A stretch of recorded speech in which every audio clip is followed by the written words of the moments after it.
ಈಗ ಸದಾನಂದ ಗೌಡರು ತಮ್ಮ ವಿರುದ್ಧ ವಾಗ್ದಾಳಿ ನಡೆಸಿದ್ದಾರೆ. ಇದು ಕರ್ನಾಟಕದಲ್ಲಿ ಮುಗಿಯೋದಲ್ಲ, ದೆಹಲಿಗೆ ಹೋಗ್ಬೇಕು ಕಿತ್ತಾಟದ್ದು. ಇಲ್ಲಿ ಯಾಕೆ ಇವರು ಬೀದರ್ನೆಲ್ಲ ನಿಂತು ಮಾತಾಡ್ತಾರೆ? ಬಿಗ್ ಫ್ಲೈಟ್ ಹತ್ತಿ ಡೆಲ್ಲಿಗೆ ಹೋಗ್ಲಿ ಅಂತಾರೆ ಸರ್. ಇಲ್ಲಿ ಎದ್ರ ಸಲಾಗಿತ್ತು ರೀ? ವಿಜಯೇಂದ್ರ ಮತ್ತು ನಾವೇನು ವಿಜೇಂದ್ರ ವಿರುದ್ಧ ಮಾತಾಡೇ ಇಲ್ಲಲ್ಲ, ಪಕ್ಷದ ವಿರುದ್ಧನೂ ಮಾತಾಡಿಲ್ಲ. ನಾವು ಮಾತಾಡಕತ್ತಿದ್ದು ವಕಫ್ ಪರವಾಗಿ ಮಾತಾಡಕತ್ತೀವಿ. ಅಟ್ಟೆ ಗಾಬರಿಯಾಗ್ಯಾರ ಸದಾನಂದ ಗೌಡರು. ಅವ್ರು ಭಾಳ ಮಾತಾಡ್ಯಾರ ನಾನು ಮುಂದೆ. ಅದನ್ನು ಬಿಚ್ಚಿಟ್ಟೆ ಅಂದ್ರೆ ಅವ್ರದ್ದೆಲ್ಲ ಬಣ್ಣ ಬಯಲಾಗ್ತದೆ. ಸುಮ್ಮನೆ ಬಾಯಿ ಮುಚ್ಕೊಂಡು ಕುಂಡ್ರದು ಒಳ್ಳೇದವ್ರು. ಸದಾನಂದ ಗೌಡರು ಯಡಿಯೂರಪ್ಪ ಅವ್ರ ಬಗ್ಗೆ, ವಿಜೇಂದ್ರ ಬಗ್ಗೆ, ಅವ್ರ ಭ್ರಷ್ಟಾಚಾರದ ಬಗ್ಗೆ ಇಟ್ಟು ಮಾತಾಡ್ಯಾರ. ಅದು ಮಾತಾಡಿಲ್ಲ ಅಂತ ಹೇಳಿ ಧರ್ಮಸ್ಥಳ ಮಂಜುನಾಥನ ಬಲ್ಲಿ ಬರ್ತಾರಂತ ಕೇಳ್ರಿ. ಇಷ್ಟು ಕೆಟ್ಟದಾಗಿ ಮಾತಾಡ್ರಿ. ನಾ ಎಂದೂ ಮಾತಾಡಿಲ್ಲ ಯಡಿಯೂರಪ್ಪನವ್ರ ಕುಟುಂಬ ಬಗ್ಗೆ ಅಷ್ಟು ಕೆಟ್ಟ ಮಾತಾಡ್ಯಾರ. ಅದಕ್ಕೆ ಸುಮ್ಮ ಬಾಯಿ ಮುಚ್ಕೊಂಡು ಇರೋದು ಒಳ್ಳೆಯದು. ಹೈಕಮಾಂಡ್ ಎಲ್ಲನೂ ಗಮನಿಸ್ಲಾಕತ್ತದ. ನಾವು ನಮ್ಮ ಹೋರಾಟ ಬಿಡುವುದಿಲ್ಲ. ನಾವು ರೈತರ ಸಲುವಾಗಿ, ಜನರ ಸಲುವಾಗಿ, ನಮ್ಮ ಮಠ ಮಂದಿರ ಸಲುವಾಗಿ ನಾವು ಹೋರಾಟ ಮಾಡಕತ್ತೀವಿ. ನಾವೇನು ರಾಜ್ಯಾಧ್ಯಕ್ಷ ಆಗಬೇಕು, ಮುಖ್ಯಮಂತ್ರಿ ಅಭ್ಯರ್ಥಿ ಆಗ್ಬೇಕಂತ ಹೋರಾಟ ಅಲ್ಲ, ಮತ್ತು ಯಾವುದೇ ಕುಟುಂಬದ ವಿರುದ್ಧ ಹೋರಾಟ ಅಲ್ಲ. ಇವ್ರು ಯಾರೂ ಗಾಬರಿ ಆಗೋವಂಥದ್ದು ಬೇಕಾಗಿಲ್ಲ.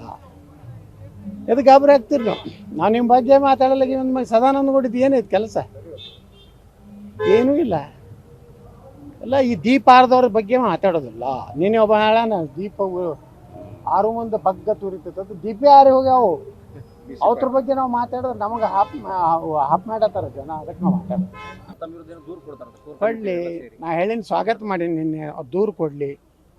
ಭ್ರಷ್ಟಾಚಾರದ ಆರೋಪ ನನ್ನ ಮೇಲೆ ಇದ್ದರೆ ಅದ್ರ ದೂರು ಕೊಡಲಿ.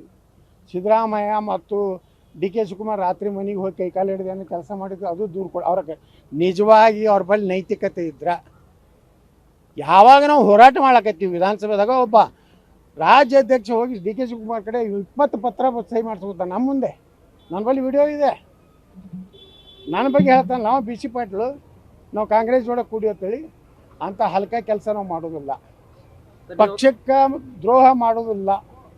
ಯಡಿಯೂರಪ್ಪನವ್ರ ಭಾಷೆ ಅಂದ್ರೆ ತಾಯಿಗೆ ನಾವು ದ್ರೋಹ ಮಾಡೋರಲ್ಲ. ಪ್ರಧಾನ ಕಾರ್ಯದರ್ಶಿಗಳು ಬಂದಾಗ ಈ ವಿಚಾರಣೆ ಬಿಚ್ಚಿಡ್ತೀವಿ ನೋಡ್ರಿ. ನಿಮಗೊಂದು ಮಾತು ಹೇಳೆ, ಅಲ್ಲಿಗೆ ಅವ್ರು ಬರಲಿ, ಭಾಳ ಒಳ್ಳೇದಾಯ್ತು.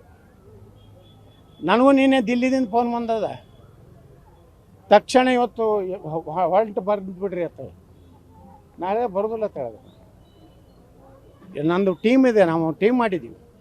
ಭ್ರಷ್ಟಾಚಾರದ ವಿರುದ್ಧ, ವಂಶವಾದದ ವಿರುದ್ಧ, ವಕಫ್ ವಿರುದ್ಧ ಹೋರಾಟ ಮಾಡಕತ್ತೀವಿ. ಇಡೀ ಟೀಮ್ ನಾವು ದಿಲ್ಲಿ ಕರೆಸ್ರಿ, ನಾವು ಹೇಳ್ತೀವಿ ಏನು ನಡೆದೈತೆ ಕರ್ನಾಟಕದ.